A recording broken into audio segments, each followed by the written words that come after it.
hello po mula po sa Josica Japan Surplus. Bago na naman tayong item ang ating 3-door modern kitchen cabinet. Ayan. Sa mga nangungupahan, condo unit, row housing, bagay po ito sa inyo. Hindi na kayo kailangan pa mag-built-in kitchen cabinet. Ayan. Pwede nyo siyang ilipat kung saan nyo gusto siyang ilagay sa loob ng kusina. Ang height po nito 6 feet. Medyo slim lang din siya, hindi naman siya gaanong malapad. Bagay na bagay po sa mga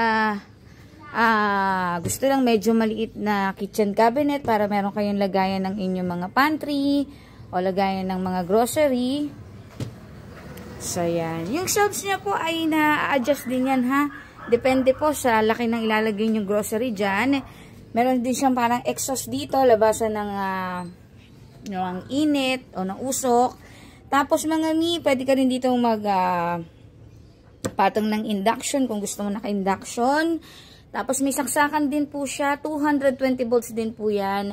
Meron din po siyang pull out para sa inyong microwave oven or rice cooker or air fryer. Then meron din kayong lagayan dito ng utensil ninyo. At meron din pa kayo dito ulit na lagayan or tauban nyo ng mga kaldero. Ayan. O kaya ito ay lagayan nyo naman ng plato. Ayan.